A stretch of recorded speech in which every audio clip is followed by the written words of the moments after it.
नमस्कार, welcome to Inside Study Forum. आप सभी का स्वागत है इनसाइड स्टडी फोरम परिवार में। डीएलएड फोर्थ सेमेस्टर का रक्त और उसकी संरचना वाला चैप्टर हम लोग पढ़ रहे हैं और उस चैप्टर में हम लोगों ने 6 पार्ट कंप्लीट कर लिए हैं। ये उस चैप्टर का आखिरी भाग होगा और इसमें हम कुछ इंपॉर्टेंट डिजीज की बात करेंगे, यानी कुछ ऐसी बीमारियां जो हमारे ब्लड से संबंधित होती हैं। तो ये बिल्कुल लास्ट पार्ट होगा और अगर आप लोगों ने इससे पहले जो 6 पार्ट अपलोड हो चुके हैं, अगर वो नहीं देखे तो सबसे पहले आप लोग उनको देखिए, उसके बाद में फिर इसको पूरा देखिएगा, ठीक है। तो आज के वीडियो में हम बात करेंगे कि रक्त से संबंधित सामान्य रोगों की जानकारियां, यानी कौन कौन से ऐसे रोग होते हैं जो हमारे ब्लड से संबंधित होते हैं और नॉर्मली हम उनको जानते भी हैं, लेकिन हमको उनके बारे में ज्यादा गंभीरता से पता नहीं होता है। तो सबसे पहले हम बात करेंगे इसमें हम बात करेंगे एनीमिया के बारे में। फिर हम दूसरे नंबर पे बात करेंगे पॉलीसाइथेमिया के बारे में। और जो तीसरा डिजीज होगा वो होगा ल्यूकेमिया।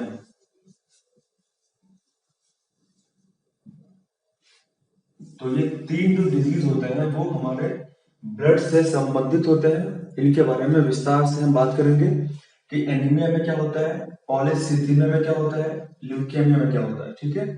तो सबसे पहले आप एटलीस्ट कम से कम रक्त और उसकी संरचना के बारे में जो 6 पार्ट अपलोड हो चुके हैं, आप लोग उन 6 पार्ट्स को जरूर देखिएगा, क्योंकि आपको जो बेसिक जानकारी है ब्लड के बारे में, रक्त के बारे में, RBCs, WBC, platelets, plasma, serum और ब्लड ग्रुप्स कौन कौन से होते हैं, रक्त वर्ग कौन कौन से होते हैं, तो वो कंप्लीट जानकारी आपको इसमें दी गई है। उसके बाद में फिर आप लोग इसको देखिएगा। देखिए, अगर हम बात करें एनीमिया के बारे में, एनीमिया क्या होती है। जैसा हम जानते हैं हमारे बॉडी के अंदर जो ब्लड होता है उसके अंदर 3 सेल्स होती हैं। 2 कंप्लीटली सेल्स होती हैं, एक सेल फ्रेगमेंट होता है, यानी वो पूर्ण रूप से कोशिका नहीं होती है। हम लोग बात कर रहे हैं ब्लड सेल्स के बारे में, यानी रक्त कणिकाओं के बारे में, या फिर उसको हम कोशिकाएं भी बोलते हैं। जैसे मान लीजिए आरबीसी को हम बोलते हैं लाल रक्त कणिका या लाल रक्त कोशिका, डब्ल्यूबीसी को हम बोलते हैं श्वेत रक्त कणिका या श्वेत रक्त कोशिका, और जो प्लेटलेट्स होते हैं जिसको हम हिंदी में बिंबाणु कहते हैं, वो पूर्णतः कोशिका नहीं होती है।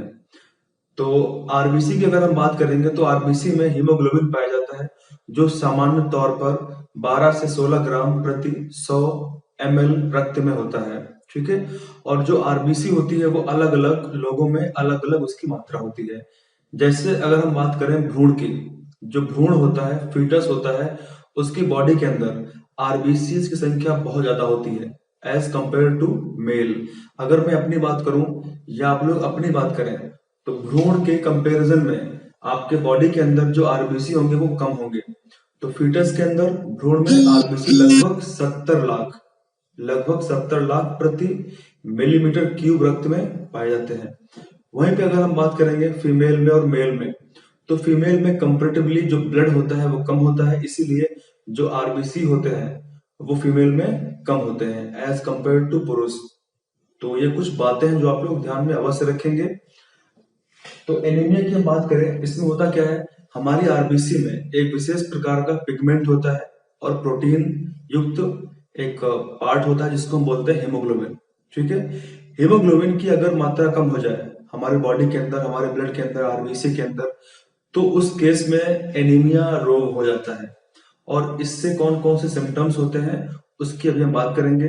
दूसरा हम बात करेंगे पॉलीसाइथेमिया। इसमें क्या होता है, ये एक ऐसी अवस्था होती है जिस समय हमारे बॉडी के अंदर जो आरबीसी होते हैं, लाल रक्त कणिकाएं होती हैं, उनकी संख्या अचानक से बढ़ना शुरू होती है, यानी उनके संख्याओं में अचानक से वृद्धि आती है। तो उस कंडीशन को हम बोलते हैं पॉलीसाइथेमिया।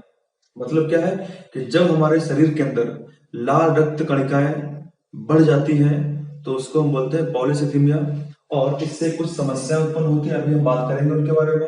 फिर हमारा जो तीसरा है वो है ल्यूकेमिया। ल्यूकेमिया का मतलब क्या होता है, देखिए हमारे बॉडी के अंदर 3 सेल्स कौन कौन सी होती हैं। एक को हम बोलते हैं आरबीसी, जिसका हम दूसरा नाम बोलते हैं एरिथ्रोसाइट, दूसरा होता है डब्ल्यूबीसी, और इसका जो सेकंड नाम है वो होता है ल्यूकोसाइट, और तीसरा होता है प्लेटलेट्स, जिसको हम बोलते हैं थ्रोम्बोसाइट्स। तो आप लोग इसको ध्यान रखेंगे। ल्यूकोसाइट्स को बोलते हैं डब्ल्यूबीसी। हमारे बॉडी के अंदर जब भी कभी भी हमें संक्रमण होता है, जब भी कभी भी हम बीमार पड़ते हैं, हमें कोई इन्फेक्शन होता है किसी भी बैक्टीरिया से, वायरस से, उस समय उस कंडीशन में क्या होता है, हमारी बॉडी के अंदर जो डब्ल्यूबीसी होते हैं वो अचानक से बढ़ जाते हैं। तो ये सूचक होता है कि हमारी बॉडी में कोई डिजीज हो रही है, ठीक है। अगर वो संख्या लगातार बढ़ती चली जा रही है, वो कम नहीं हो रही है, तो वो संकेत हो सकता है ल्यूकेमिया का। इसका मतलब क्या होता है, ब्लड कैंसर। ब्लड कैंसर को हम ल्यूकेमिया कहते हैं। सामान्य तौर पर हमारे बॉडी के अंदर जो डब्ल्यूबीसी की मात्रा होती है वो कितनी होती है, लगभग 5 से 8,000 या 5 से 9,000 प्रति मिलीमीटर रक्त में इसकी मात्रा इतनी पाई जाती है। तो ये फिलहाल डब्ल्यूबीसी की संख्या बढ़ जाने से होता है, क्योंकि हमारे सेल्स में इन्फेक्शन हो रहा होता है, इस वजह से। तो इसको हम एक एक करके देखते हैं। एनीमिया यानी रुधिर क्षीणता, ये एक ऐसा रोग है जिसमें क्या होता है, रुधिर से संबंधित एक व्यापक रोग, यानी ये हमारे ब्लड से संबंधित एक बहुत ही ज्यादा होने वाला रोग है। खास कर ये महिलाओं में अधिक पाया जाता है। इसमें क्या होता है, रुधिर में आरबीसी पाया जाता है, ठीक है। रुधिर में आरबीसी में पाया जाने वाला जो लौह युक्त श्वसन रंगा होता है, जिसको हम बोलते हैं हीमोग्लोबिन, जब उसकी कमी हमारे बॉडी में हो जाती है, तो ये सबसे बड़ा व्यापक, सबसे बड़ा मुख्य कारण यही होता है, एनीमिया यानी रुधिर क्षीणता के होने का, ठीक है। हमारे बॉडी में पाया जाने वाला जो लौह युक्त श्वसन रंगा, जिसको हम हीमोग्लोबिन कहते हैं, जब उसकी मात्रा हमारे बॉडी में कम हो जाती है, सबसे बड़ा लक्षण यही है, सबसे बड़ा कारक यही है इसको एनीमिया कॉज करने के लिए। देखिए, जैसा हम जानते हैं कि हमारे ब्लड में आरबीसीज पाए जाते हैं, और आमतौर पर हमारे ब्लड में 55 से 60 लाख आरबीसी होते हैं सामान्यतः, ठीक है। और इन आरबीसीज में हीमोग्लोबिन पाया जाता है। इन आरबीसी में हीमोग्लोबिन एक लौह युक्त श्वसन रंगा होता है जो पाया जाता है। अब देखिए, इसमें एक सबसे जो प्रमुख पॉइंट है वो ये है कि हीमोग्लोबिन का जो एक मॉलिक्यूल, एक जो अणु होता है हीमोग्लोबिन का, वो ऑक्सीजन के 4 मॉलिक्यूल्स को कैरी कर सकता है। यानी एक अकेला हीमोग्लोबिन का अणु ऑक्सीजन के 4 अणुओं को अपने ऊपर कैरी कर सकता है, अपने ऊपर ढो सकता है। तो जरा आप सोचिए कि अगर किसी भी कारण से आरबीसी की संख्या में कमी हुई, अगर हमारी बॉडी में किसी भी कारण से आरबीसी कम हुई, तो कमी किसकी होगी, हीमोग्लोबिन की कमी होगी। अगर हीमोग्लोबिन कम हो गया तो फाइनली कमी किसकी होगी हमारी बॉडी में, तो हमारी बॉडी में कमी होगी ऑक्सीजन की, क्योंकि एक हीमोग्लोबिन का जो अणु है वो कितने 4 ऑक्सीजन के अणु को कैरी कर सकता है। तो इसीलिए हमारी बॉडी में बहुत ही ज्यादा मात्रा में कमी होगी ऑक्सीजन की।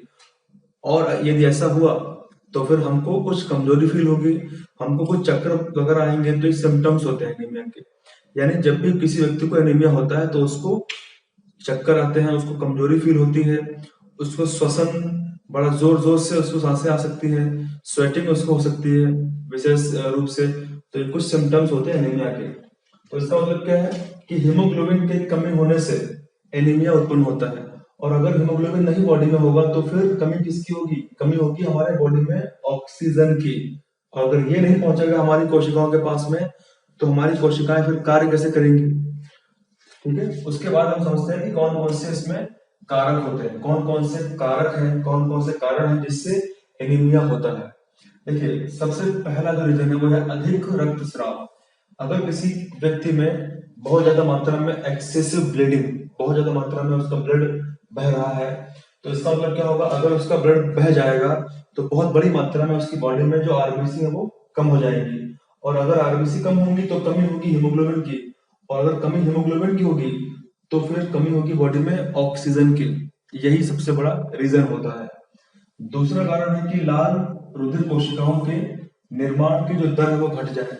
यानी जो आरबीसी हमारी बॉडी में, हमारी बोन मैरो में बनती है, अस्थि मज्जा में बनती है, अगर उनकी दर घट जाए, आरबीसी कम बने, तो कमी किसकी होगी, कमी होगी हीमोग्लोबिन की।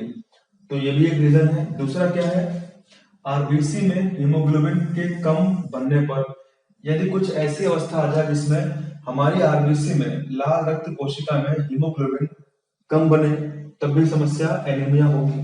उसके अलावा आरबीसी के व्यापक विनाश पर मान लीजिए कोई ऐसा डिजीज, कोई ऐसा बीमारी हो गई जिससे आरबीसी की संख्या बहुत ज्यादा मात्रा में डिस्ट्रॉय हो रही है, कम हो रही है, तो भी क्या होगा, एनीमिया उत्पन्न हो सकता है।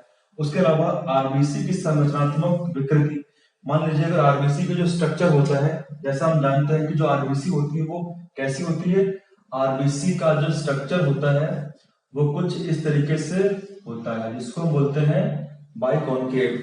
ये बाइकॉन्केव स्ट्रक्चर, जिसको हिंदी में हम कहते हैं उभयावर्तल स्ट्रक्चर होता है।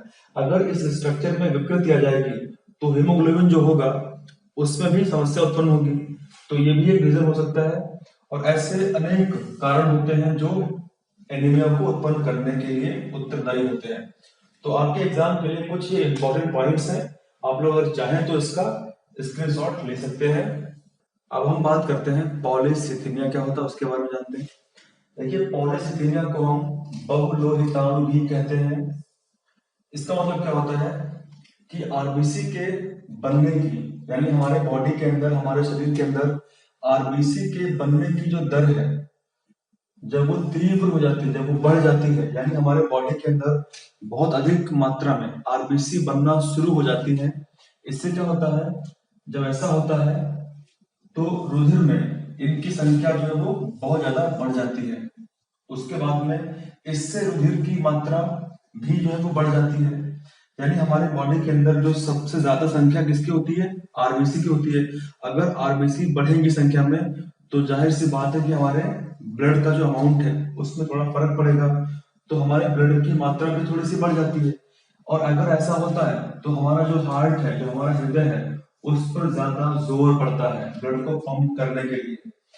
फिर तीसरा इसमें पॉइंट लिखा हुआ है कि रुधिर गाढ़ा हो जाता है, यानी जब भी किसी व्यक्ति को पॉलीसिथीमिया होती है तो उसका जो ब्लड है वो गाढ़ा हो जाता है। यदि ऐसा हुआ कि हमारा ब्लड गाढ़ा हो गया है तो इस स्थिति में क्या होता है, जो रक्त वाहिकाएं होती हैं, रक्त जो वाहिनियां होती हैं, उनमें अधिक बहाव जो है उसका धीमा हो जाता है, यानी जो हमारा ब्लड, हमारी ब्लड वेसल्स के अंदर, रक्त वाहिनियों के अंदर बहता है, अगर गाढ़ा होगा तो उसके बहने की दर क्या होगी, थोड़ी स्लो हो जाएगी।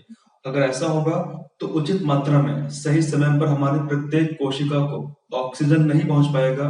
तो इस स्थिति में क्या होता है, ये स्थिति भी थोड़ी सी खराब होती है बॉडी के लिए, यानी हमारे बॉडी के अंदर ना ही आरबीसी कम हो, ना ही आरबीसी ज्यादा हो, हमारी बॉडी में आरबीसी नॉर्मल हो, बस ये होना चाहिए। ज्यादा होंगी तो एक रोग होता है जिसको बोलते हैं पॉलीसिथीमिया, अगर कम होंगी तो भी रोग होता है जिसको बोलते हैं एनीमिया। ठीक है, तो आप ध्यान रखेंगे।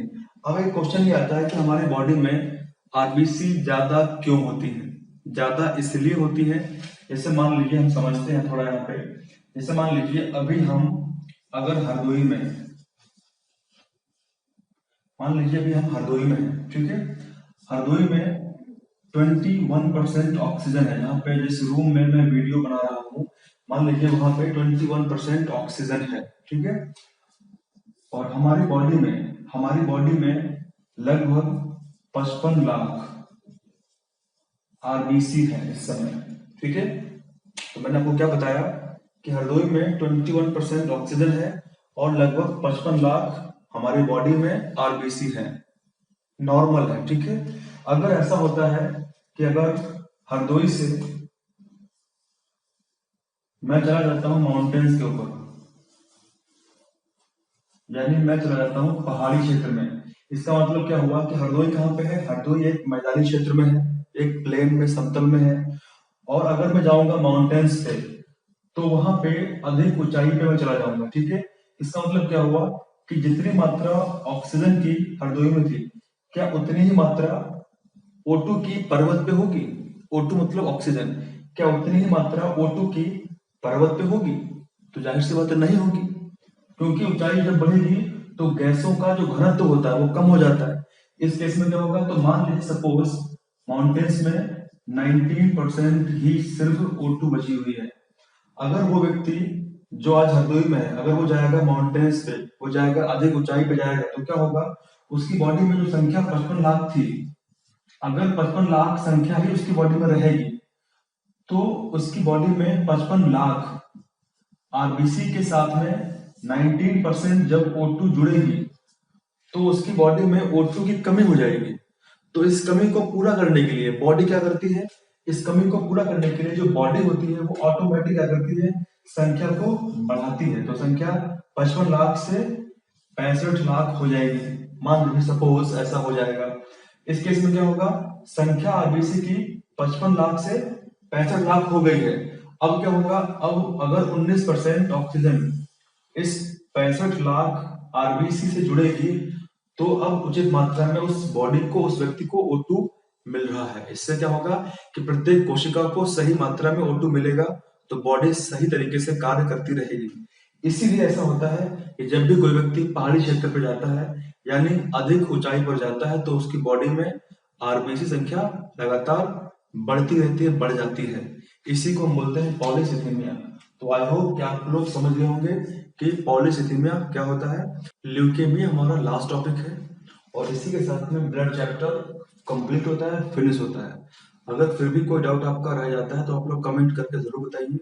अगर कमेंट बहुत लोगों का होगा तो उस पर मैं एक वीडियो अवश्य बनाऊंगा, ठीक है। तो हम लोग बात करते हैं ल्यूकेमिया। देखिए ल्यूकेमिया को हिंदी में हम कहते हैं अधिश्वेत रक्तता। इसका मतलब क्या होता है कि जो श्वेत रक्त कोशिकाएं होती हैं, WBC होती है, वो बहुत ज्यादा बढ़ जाती है हमारी बॉडी के अंदर। देखिए ल्यूकेमिया को हम सामान्य रूप से अगर हम बात करें तो उसको हम ब्लड कैंसर यानी रक्त का कैंसर भी कहते हैं, या फिर इसे हम हमारी बोन मैरो यानी अस्थि मज्जा या फिर लसिका ऊतक का भी कैंसर कह सकते हैं, ठीक है। उसके बाद में इसमें श्वेत जो रुधिर कोशिकाएं होती हैं उनके बनने की जो दर होती है, यानी हमारी बॉडी में बहुत ज्यादा मात्रा में WBC बनना शुरू हो जाती है, उनकी दर जो है वो अत्यधिक बढ़ जाने से रुधिर में जो WBC होते हैं उनकी संख्या बहुत बढ़ जाती है। इसमें क्या होता है, जो रोगी होता है उसका जो प्लीहा, व्हाट इज प्लीहा, प्लीहा का मतलब होता है स्प्लीन, यानी रोगी के पेट के जस्ट ऊपर एक छोटा सा, जैसे मान लीजिए ये एक रोगी का पेट है, ठीक है।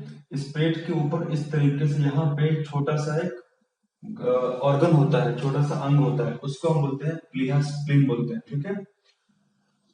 पेट के जस्ट इस साइड में आप देख रहे हैं ये हमारा यकृत होता है, लीवर होता है, और स्टमक के जस्ट नीचे, पेट के जस्ट नीचे यहाँ पे एक छोटा सा ग्लैंड होता है जिसको हम बोलते हैं पैनक्रियास, जिसको हम बोलते हैं अग्नाशय, ठीक है।